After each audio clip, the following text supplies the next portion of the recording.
Hi everyone, I'm Kyle Bechet, and this is the AAF Exchange, a podcast from the American Action Forum, where experts provide clear, data-driven insights into today's economic and domestic policy issues. Welcome, and thank you for tuning in. On this episode of the AAF Exchange, the latest inflation and economic numbers, the legislative agenda, and CBO's budget and economic outlook. Joining us to discuss all of this is AAF's Douglas Holtz-Eakin. Doug, thanks for joining us. My pleasure. How have you been? Fun. Doing great. Playing? Yeah, same here. Football season's over, so it's a little bit in that moment where I'm like, what am I going to do for the next 7 months? But hopefully, baseball's... My wife and I had this conversation the other night. We're like, what are we going to watch? Yeah, baseball season is around the corner, so hopefully that'll save us there. Before we jump into everything, we're going to do Doug's reaction. So tell us, what's on your mind, Doug? Economic appointments in the administration. Like, they're shuffling folks around. Brian Deese has left as NEC director, and they brought Lael Brainerd in. She was the vice chairman of the Fed. Lael's top-notch appointee. There's no issue there. But I didn't really like the way they handled it because of the implications for the Fed. They floated her name a week in advance along with other people.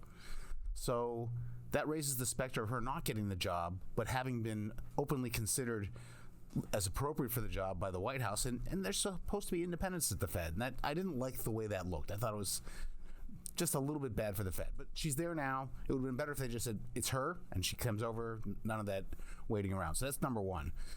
Number two, Jared Bernstein is now going to be the CEA chairman. I follow the CEA carefully because I was there twice, and Jared's the perfect kind of pick. The CEA is as important as is the relationship between the chairman and the president. And Jared was Biden's economic advisor when he was vice president. They've had a long history, and so that's a good thing for the CEA to have him in that job. Now, the last one is who replaces Lael Brainerd over at the Fed? And this has gotten interesting because they've quickly floated Austan Goolsbee. Austin's an old friend and foe. He was on the Obama campaign. I've debated him a million times. He's a really good economist, and only recently left the University of Chicago to become president of the Chicago Federal Reserve Bank. So he's been in that job months, not years, and now they're floating him as the vice chairman candidate.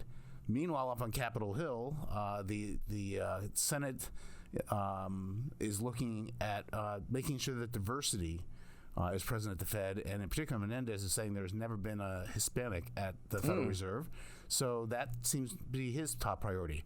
Well, Austin's not a Hispanic, so I'm interested to see how this is all going to play out. Yeah, sounds like we got some musical chairs going on with economic advisors. Musical chairs and gossip. What could be better? Washington's favorite pastime. All right, let's start with our actual with what we are going to talk about today, where we often do the state of the economy. Tuesday's Consumer Price Index report was a little bit of a mixed bag. What did we learn about the efforts to control inflation? Well, I think it's fair to say that inflation has come down. No doubt about that. We got additional information this morning on the Producer Price Index, which was 6% year over year at the top line. A bit under that for the core, 5.5. So those are both down from previous readings, but they're not 2. They're a long way from 2, and they're not coming down that fast. So I think it's roughly fair to say that inflation has come down, but appears to be moderating slowly from its current levels, and that's a concern. People really would like to see this happen faster. Powell, the chairman of the Federal Reserve Board, warned everyone that it was going to take years. 2024 could be a bumpy ride getting there. These two reports are consistent with that. Yeah, it sounds like a lot of the rhetoric you're hearing out of the Fed is bumpy ride. It's going to be where I think you've mentioned before 2024 is their aim. We're still a long way from that 2% number. So it seems like good that it's coming down, but still a long way to go. I think there's no question about that. I see this as a real sort of public relations tug of war between the easy money crowd on Wall Street that had zero interest rates and then on top of it had $90 billion a month shoveled toward them for 2 years, that they got used to doing business that way. I mean, so there are people who went to work on Wall Street in 2010 who've never seen positive interest rates before. They are losing their minds, and they keep trying to make the case that the Fed has done enough and they need to quit or even change course. The data aren't with them. and that's that. Interesting. We also saw the latest report on retail sales numbers this week. What was the news here? We reversed the previous 2 months of declines with a very strong growth in retail sales. Retail sales are measured nominally, so when you're in an inflationary environment, you get big numbers anyway. And so, but even adjusted for that, I think this tells us one more time, the death of the American household spending is just premature. I mean, the households are in pretty good shape. They're continuing to spend. The level of retail sales is quite high, and if you're looking for weakness in a recession, you have to look over at the business sector and see how they're doing. Interesting. All right, let's turn to Congress, which seems to be firing up, at least on the hearing front. In fact, you testified yesterday before the Senate Budget Committee on climate-related risk to the budget and the economy. What key points did you make to the committee? So it's clear that climate change is going to affect the federal budget. I mean, we will have floods and coastal sea level rise, and that'll put pressure on the National Flood Insurance Program. We'll have disaster relief efforts. There'll be all sorts of spending that will go out as a result of climate-related activities. Congress may choose to do some things. So, again, there can be legislative initiatives to do mitigation or adaptation spending. But the biggest impact is going to be that the economy will grow more slowly, and that'll slow the growth of tax revenues and reduce the inflow of the revenues in the budget. And so we're going to get bigger deficits going forward. So looking at that economic channel, the CBO did a survey of estimates, and it said that, roughly the median point of those estimates is that GDP will be lower by 1% in 2051 as a result of climate change.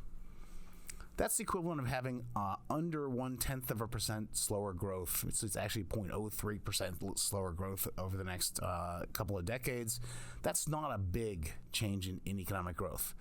By contrast, we are at the Budget Committee. The federal budget is an enormous headwind to growth. And there are estimates that say, given our debt load, we're growing maybe a percentage point slower per year than we should be. That swamps the climate issue.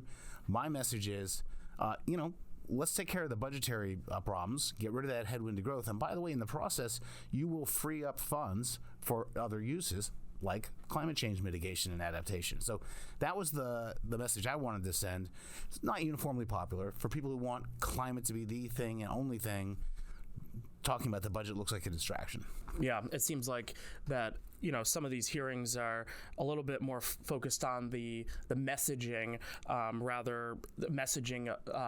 hearings rather than bills and things like that. So more broadly speaking, with that focus pretty heavily on these messaging hearings, how do you think this will impact the legislative agenda at large? The legislative agenda is pretty thin, right? That it is the job of the House, the Senate, and the President to pass legislation that's in the national interest. That would be raise the debt limit. It would be fund the government. Past that, it's going to depend on events, of course, but the knowable things are what happens in Ukraine and the next election. So that's what we're going to see, and so there's not a big legislative agenda out there. So we're going to be looking at a lot of these messaging hearings where they're setting up sort of the agenda for the next election and what potentially candidates might run on. Certainly there will be that. There will also be just their hobby horses and pet peeves. The House Judiciary Committee's just issued subpoenas for the heads of 4 big tech companies. The last Congress, the Democrats did the same thing. Everyone hates the big tech companies for different reasons, so we're just going to see that play out over these kinds of hearings. Interesting. All right, at this point, let's take our break and do our segment on called Fact of the Day Trivia. So here's your fact of the day. At this point in their respective terms, the Biden administration is outpacing the Obama administration in total regulatory costs. By how much?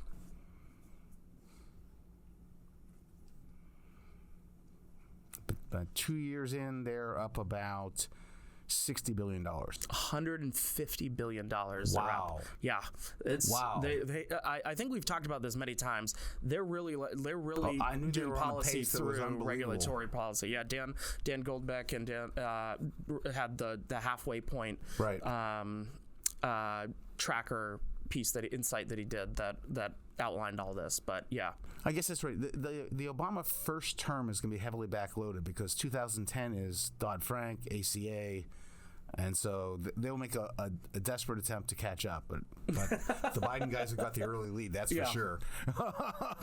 Do you think this means? Do you think we're going to expect even more going forward in the next 2 years? Yeah, I think. Legislatively, there's not a lot of prospects. That pushes you into the administrative action realm, and the top initiatives have to be implemented. So now they've passed the Inflation Reduction Act, and they've got in there regulations on the prescription drug negotiations, things like that. They've got regulations on implementing all of the green energy tax credits, hundreds of billions of dollars of them.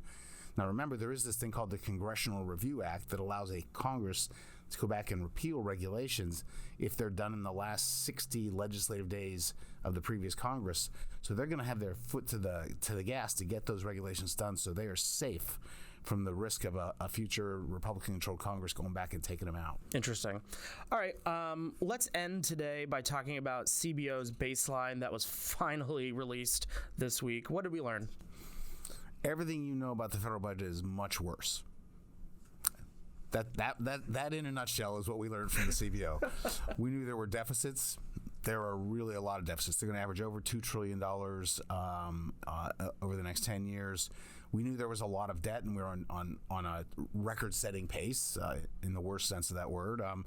We're now going to exceed the World War II maximum of debt as a fraction of GDP 3 years earlier than even last May. So most of these changes are due to actions of Congress, legislative actions. And so we got an enormous amount of red ink.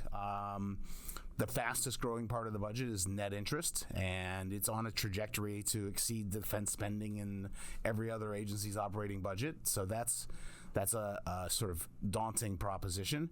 And inside, the really big spending programs are growing very fast. Those are Social Security, Medicare, Medicaid, Affordable Care Act. But, this comes simultaneously with a great public pledge to not touch those programs, which I would politely say is insanity. I mean, it is an absolute necessity that we, quote, touch those programs, if only for the seniors themselves. I mean, it's a point I tried to make at the Senate Budget Committee yesterday. Think about Social Security. Social Security was invented to reduce income uncertainty for seniors. They would have something to rely on in their older years. It is now the greatest source of income uncertainty for seniors because we have no idea what's going to happen in 10 years. People trying to plan can't make a sensible plan. I think that's criminal. I mean, that needs to get fixed and fixed fast. Yeah, we're under 10 years away from these programs being We are certainly under 10 for Medicare Part A, the hospitals, so the inpatient care. And Social Security depends on whether you look at CBO, which has it a little bit earlier, or the actuary, but we're in the 10-year range on the Social Security Administration. Yeah, and one of the things I picked out going back to your hearing yesterday, everyone says there's a lot of blame to go around, but fixing these doesn't really seem to be at the top of their minds based off of, the questions that were asked at the hearings yesterday. No, I would say that this is not on the top of anyone's agenda, and I think it's because of what you saw with the president at the State of the Union, where, the notion that somehow they would touch these programs was just made politically inviolable because of his demand that everyone pledge to not do it. That's just not the right course for the country. And it doesn't do anyone a favor to mislead the American public and say it's just fine. It's not fine, and needs to be taken a close look at and make the program sustainable. I mean, these are core pieces of the social safety net. It's not right that they're in such bad shape. They should be fixed up. Right. One of the other things that this is the first step in the federal budget process. So what comes next in the federal budget process? I mean, they say they want to do the appropriations bills and they want to do a budget resolution, but what comes next year? Well, next is the president's budget. He will submit his budget a month late, but they'll see it at the beginning of March. That gives the Democrats at least some marching orders on things that they should be trying to accomplish. In principle, the step after that is budget resolution in the House, budget resolution in the Senate, try to get to a joint budget resolution, and that would give directions to the Appropriations Committee on how much money they have to spend, and would give directions to the authorizing committees on mandatory programs like Social Security and Medicare. What do they need to do? The Senate's not going to do a budget resolution. No one has said anything, but they will not, and that means that this process will be strictly in the House. They'll do a budget resolution. That will be deemed dead on arrival at the White House, and so appropriations bills written to match that budget resolution will not get through the Senate. And how it ends, I'm not sure, but we're not going to see regular order. We're going to be back to some sort of ad hoc procedure that gets us to September 30th and hopefully keeps the government open and funded. Yeah, nobody's going to like that. Nobody's going to like that process at all. Yeah, I think we got a lot to talk about on the federal budget process. So hopefully we're going to do, I think in the future podcast, to do a deep dive with Gordon Gray, that would be great. Our Director of Fiscal Policy, so he can come down and break it down for people. But anyways, we'll leave it there for now. Doug, thanks as always for joining us, and thanks everyone for listening. Thank you. I hope you enjoyed this conversation. Tune back in for our next episode, where our experts will provide clear, data-driven insights into today's economic and domestic issues. I'd also encourage you to check out any of the links in our show notes, and also follow us on social media to learn more about AAF. Don't forget to subscribe on iTunes, Spotify, or Google Play.